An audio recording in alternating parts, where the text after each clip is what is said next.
සුබ දවසක් සියලුම දෙනාට. අද අපි කතා කරනවා ඉතාමත් වැදගත් මාතෘකාවක්. ඒ තමයි types of research methods යටතේ එන ඉතාම වැදගත් වෙනවා. මොකද research නැත්නම් පර්යේෂණ වර්ග ගණනාවක් එක එක විදිහට ඔයාලා අඳුරගෙන ඇති. සහ මේ වෙනකොට ඉගෙනගෙන ඇති. ඒ අතරින් බොහොම simple එහෙම නැත්නම් සරලම වර්ගීකරණයක් තමයි අපි අද කතා කරන්නේ. research කියන්නේ ඉගෙන ගන්නකොට මොන වගේ වර්ගයන් වල රිසර්ච් ද අපිට තියෙන්නේ අධ්‍යයනය කරන්න කියන කාරණාව අපි දැනගෙන සිටිය යුතුයි. ඒක නිසා මේ හරියට අපි කතා කරන ප්‍රධාන වශයෙන් රිසර්ච් වර්ග හතරක් සම්බන්ධ ක්ලාසිෆිකේෂන්ස් හතරක් සම්බන්ධයෙන් අපි කතා කරනවා. ඒ යට දෙන පළවෙනි ටයිප් එක තමයි නැත්නම් වර්ගය තමයි බේසික් රිසර්ච් කියන එක. එතකොට මේකම තමයි ඔයාලට pure research හරි fundamental හරි නැත්නම් theoretical research හරි කියලා මේ එක එක නම් වලින් ඔයාලට හම්බෙන්නේ මෙන්න මේ basic research කියන එකම තමයි.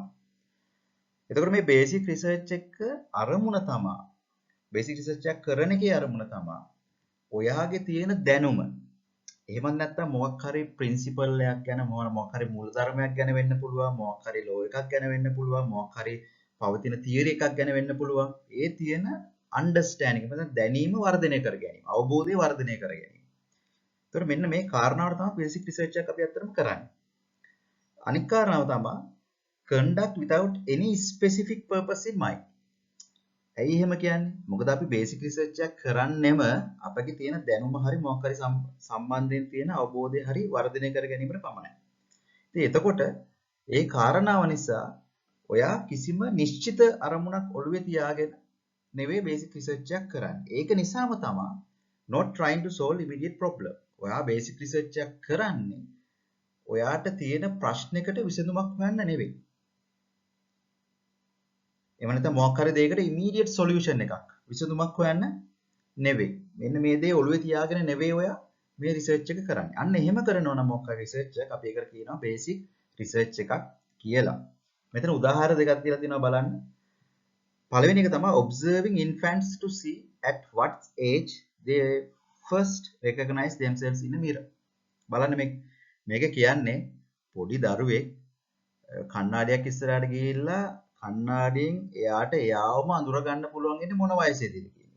ඒතකොට මේක මේ සමාජයේ තියෙන ප්‍රශ්නයකට ඉමීඩියට් සොලියුෂන් එකක් ඕන දෙයක් නෙවෙයි. මේක ජෙනරලි ඔයාගේ තියෙන නොලෙජ් එක හරි මේ සම්බන්ධයෙන් තියෙන ඔයාගේ අන්ඩර්ස්ටෑන්ඩින් එක හරි වැඩි කරගන්න කරන දෙයක්.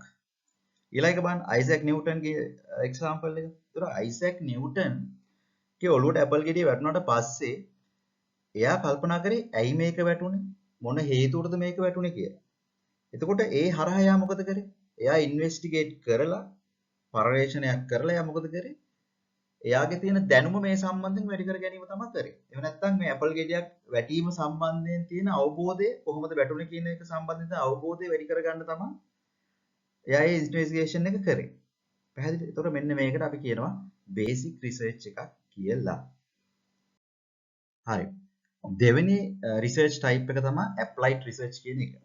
එතකොට මේ ඇප්ලයිඩ් රිසර්ච් එකේදී සිද්ධ වෙන්නේ දැන් අපි දන්නවා ඕනම තියරි එකක් න්‍යායාත්මකව තියෙන දෙයක් අදහසක් අපි ප්‍රායෝගිකව පාවිච්චි කරන්න යනකොට මොකද වෙන්න පුළුවන්? අනිවාර්යයෙන්ම ওই දෙක අතර නොගැලපීම් වෙන්න පුළුවන්. අන්නේ නොගැලපීම් වලට විසඳුමක් අපිට ගන්න පුළුවන් මෙන්න මේ ඇප්ලයිඩ් රිසර්ච් හරහා. එහෙම නැත්නම් මෙන්න මේ තියරි එකේ සහ ඒක ප්‍රැක්ටිකල් යූස් කරනකොට වෙන ગેප් එක අපිට සම්බන්ධ කරගන්න නැත්නම් බ්‍රිජ් එකක් විදිහට සම්බන්ධ කරන්න පුළුවන් මෙන්න මේ ඇප්ලයිඩ් රිසර්ච් හරහා. එතකොට මේ ඇප්ලයිඩ් රිසර්ච් කරන්නෙම මොකටද? To find immediate solutions. මොකක් හරි ප්‍රශ්නයකට වෙන්න පුළුවන්, යම්කිසි කාරණාවකට වෙන්න පුළුවන් immediate solution එකක්. එහෙම නැත්නම් ඉතාමත් ඉක්මනින් විසඳුමක් හොයන්න තමයි අපි මේ ඇප්ලයිඩ් රිසර්ච් කරන්නේ. එහෙමත් නැත්නම් අලුත් අදහසක් අලුත් විසඳුමක් මොකක් හරි දෙයකට හොයාගන්න. එහෙම නැත්නම් අලුත් ප්‍රොඩක්ට් එකක් එළියට දාන්න, අලුත් ප්‍රොඩක්ට් එකක් ඩෙවලොප් කරන්න. එහෙම නැත්නම් අලුත් තාක්ෂණික දෙයක්, අලුත් ටෙක්නොලොජි එකක් එළියට දාන්න, එහෙම නැත්නම් ඩෙවලොප් කරන්න. මෙන්න මේ දේවල් වලට අපිට ඇප්ලයිඩ් රිසර්ච් එකක් කරන්න පුළුවන්. එතකොට උදාහරණ දෙකක් දීලා තියෙනවා බලන්න. පළවෙනි එක තමයි developing a more efficient solar battery. ඒ කියන්නේ කාර්යක්ෂමතාවයෙන් වැඩි solar battery එකක් අපි develop කරනවා. එහෙම නැත්නම් සංවර්ධනය කරනවා. ඒ අර මොකද්ද අපි කරලා තියෙන්නේ? මොකක් හරි තිබ්බ ප්‍රශ්නයකට විසඳුමක් තමයි දීලා තියෙන්නේ.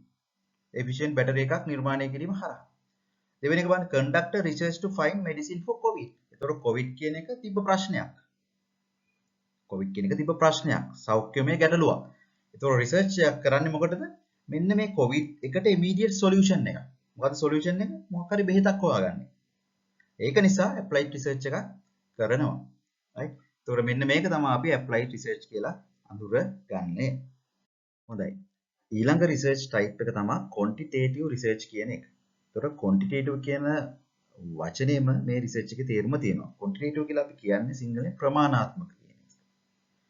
එතකොට quantitative research එකේදී අපි ඇත්තටම බලාපොරොත්තු වෙන්නේ මෙන්න මේ සංඛ්‍යාත්මක දේවල්. එහෙම නැත්නම් numerical form එකේ තියෙන data. අපි කොහොමද collect කරන්නේ? කොහොමද analyze කරන්නේ? ඒ හරහා අපි කොහොමද conclusion එකකට එන්නේ? කියන දේ තමයි quantitative research එකේදී අපි focus කරන්නේ. සංඛ්‍යාත්මකව තියනවා කියලා කියන්නේ අපිට හැම වෙලේම මේක මනින්න පුළුවන්. ඒක අනිවාර්යයෙන්ම නම්බර් එකක් විදිහට එහෙම නැත්නම් අංකයක් විදිහට අපිට තියෙන්න ඕනේ. ඒතකොට තමයි අපිට ඒක මනින්න පුළුවන්. මම උදාහරණයක් කිව්වොත් එහෙම එතන අල ගොඩාක් තියෙනවා කියලා කිව්වොත් එහෙම ඒක අපිට මනින්න පුළුවන් ස්ටේට්මන්ට් එකක් නෙවෙයි. හැබැයි අපි කිව්වොත් එහෙම එතන අලගෙඩි 100ක් තියෙනවා කියලා. අන්න එහෙනම් එතන ප්‍රමාණයක් තියෙනවා. එහෙම නැත්නම් සංඛ්‍යාවක් තියෙනවා. අලගෙඩි 100ක් තියෙනවා. එතන අල කිලෝ එකක් තියෙනවා කිව්වොත් එහෙම කිලෝ 5ක් තියෙනවා කිව්වොත් එහෙම අන්න අපිට ආයෙත් ඒක මනින්න පුළුවන් නේ ඒක නියුමරිකල් ෆෝම් එකෙන් තමයි තියෙන්නේ අන්න ඒ වගේ මෙන්න මේ සංඛ්‍යාත්මකව තියෙන දේවල් අපිට තොරතුරු විදියට data විදියට එකතු කරගන්න එක එහෙම නැත්නම් ඒව ඇනලයිස් කරන එක තමයි මේ quantitative research එකක් කරා සිද්ධ වෙන්නේ මතක තියාගන්න ඕන කාරණේ තමයි හැම වෙලෙම මේ දේවල් නියුමරිකල් ෆෝම් එකෙන් තිබිය යුතුමයි නැත්නම් අංක විදිහට තිබිය යුතු වෙනවා උදාහරණයක් අපි බලමු. A teacher asks a class to rate their lunch from 1 to 5. Teacher කෙනෙක් කියනවා එයාලා ගෙදරින් ගෙනාපු ලන්ච් එක එකේ ඉඳන් 5ට රේට් කරන්න. ඒ කියන්නේ මොකද්ද?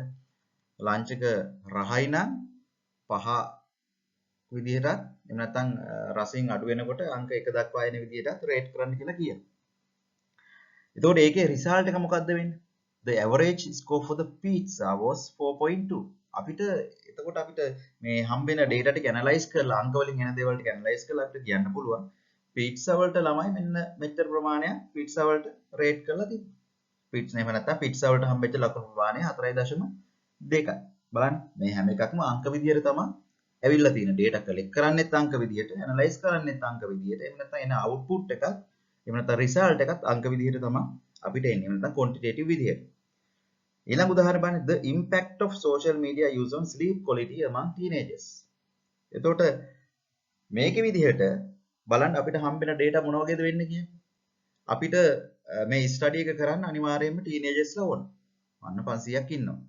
ඊට පස්සේ එයාලගෙන් අපි ගන්නෙ මොකද්ද? daily screen time එක.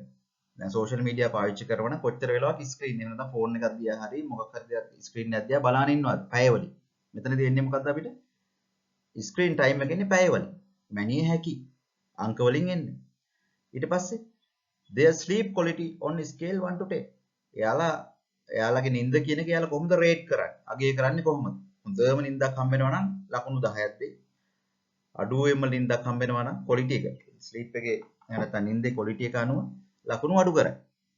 ඒකට මේ හැම දෙයකින්ම වෙන්නේ මොකද්ද? අන්තිමේට අංක විදිහට නැත්නම් numerical form එකෙන් තමයි අපි data collect කරන්නේත් එහෙමයි analyze කරන්නේත් numerical form එකෙන් අපිට result එකත් ඒ විදිහට තමයි ලැබෙන්නේ හොඳයි හතරවෙනි research type එක තමයි qualitative research කියන එක මේක සම්පූර්ණයෙන්ම quantitative research එකේ අනිත් පැත්ත අපි quantitative එකේදී කරන්නේ numerical data එහෙම නැත්නම් සංඛ්‍යාත්මකව තියෙන දත්ත පදනම් කරගෙන තමයි research එකක් කරන්නේ ඒක තමයි focus එක qualitative research වලට එනකොට සිද්ධ වෙන්නේ non numerical data. ඒ කියන්නේ සංඛ්‍යාත්මකව නැති දත්ත, සංඛ්‍යාත්මක තත්ත්වේ නැති දත්ත. ඒ කියන්නේ අංක විදිහටවත් ඊට පස්සේ මිනුමක් විදිහටවත් මොකක්වත් විදිහකට නැති දත්ත අපි මොකද කරන්නේ? ඒවා එකතු කරන එක, gather කරනවා, collect කරනවා සහ ඒවා analyze කරනවා. මේක තමයි qualitative research එකේදී වෙන්නේ. එහෙම කරලා අපි බලාපොරොත්තු වෙන්නේ මොකද්ද? අපි උත්සාහ කරනවා ওই එක එක concepts එක එක්කෙනාගේ එක එක තියෙන concepts ඊට පස්සේ එක එක්කෙනාගේ experiences හැසිරීම මෙන්න මේ දේවල් තේරුම් ගන්න තමයි අපි මේ qualitative research කරන්නේ. අපි ඇත්තරම ගත්තොත් එහෙම මට දවල්ට බඩගිනි එනවයි කියන එක මට ඒක මනින්න ක්‍රමයක් නැහැ. ඒතොර ඒක quantitative research එකක් විදිහට අංක විදිහට එළියට දාන්න හරිම අමාරුයි. හැබැයි ඒ මගේ තියෙන experience මට දවල්ට බඩගිනි එනවායි කියන experience එක අපිට මේ qualitative research එකක් හරහා අපිට අධ්‍යයනය කරන්න පුළුවන්. එතකොට මේ හැම වෙලේම qualitative research එකේදී focus වෙන්නේ අපි උත්සාහ කරනවා තේරුම් ගන්න මිනිස්සුන්ගේ behavior එක ඊට පස්සේ සමාජයේ තියෙන එක එක ස්තරවල තියෙන එක එක දේවල් මෙන්න දේවල් ඇයි මෙහෙම වුනේ කොහොමද මෙහෙම වුනේ කියන දේවල් තේරුම් ගන්න තමයි අපි මේ qualitative research කරන්නේ. උදාහරණයක් දීලා තියෙනවා බලන්න. Investigating cultural reasons behind communities' behavior regarding vaccination. ඒතර බලන්න දැන් vaccination කියන එක සම්බන්ධයෙන් එක එක සමාජවල එක එක මිනිස්සු විවිධ මත දරනවා. එතකොට මෙන්න මේ එක එක සංස්කෘතියන් වල තියෙන මතයන් මොනවද? මේවට හේතු මොනවද? එයාලා මොකද්ද මේ vaccination ගැන හිතන්නේ? කියන දේ අපිට අධ්‍යයනය කරන්න පුළුවන්. එතකොට මේකෙදි කිසිම දෙයක් අංක විදියට එළියට එන්නේ නැති වෙයි. හැබැයි අපිට ඉන්වෙස්ටිගේෂන් එක කරන්න පුළුවන් මෙන්න මේ qualitative research එකක් හරහා. හොඳයි අද අපි කතා කරේ types of research විවිධ වර්ගීකරණයන් යටතේ ආවට පස්සේ ප්‍රධාන වශයෙන් තියෙන ප්‍රධාන කොටස් හතරක් යටතේ අපි කතා කරා. ඒකදී basic research කියලා අපි කතා කරේ basic research අපි කරන්නේ aim එක තමයි අපි තියෙන knowledge එක සහ නැත්නම් මොකක් හරි දෙයක් සම්බන්ධයෙන් තියෙන understanding එක වැඩි කරගන්න තමයි basic research එකක් කරන්නේ. ඒතකොට basic research එකක් කරද්දී අපි specific purpose එකක් අපි ඔළුවේ නැහැ. නැත්නම් immediate problem එක නැත්නම් ප්‍රශ්නයකට immediate solution එකක් දෙන්න අපි උත්සාහ කරන්නේ නැහැ. හැබැයි applied research එක සිද්ධ වෙන්නේ immediate solution එකක් දෙන්න තමයි අපි උත්සාහ කරන්නේ. මොකක් හරි තියෙන ප්‍රශ්නයකට ඉතාමත් ඉක්මනින් විසඳුමක් දෙන්න තමයි මේ applied research එකකින් බලාපොරොත්තු වෙන්නේ. quantitative research එකදී සිද්ධ වෙන්නේ numerical form එකේ තියෙන data. එහෙම නැත්නම් සංඛ්‍යාත්මකව තියෙන data අපි එකතු කරනවා, ඒව analyze කරනවා, ඒ හරහා මේ අධ්‍යයනය සිදු කරගෙන යනවා. ඒතර qualitative research එකේදී numerical form එකේ නැති එහෙම නැත්නම් non numerical data සංඛ්‍යාත්මකව නැති දත්ත අරගෙන ඒවා එකතු කරලා ඒ හරහා විශ්ලේෂණය කරලා අධ්‍යයනය කරගෙන යන එක තමයි qualitative research එකේදී සිද්ධ වෙන්නේ. ඒතර මේ qualitative research ගොඩක් කරලා social science background එකේ තමයි සිද්ධ වෙන්නේ. ඒතර මේ දේවල් ටික තමයි අපි අද කතා කරේ. සියලුම දෙනාට සුබ දවසක්.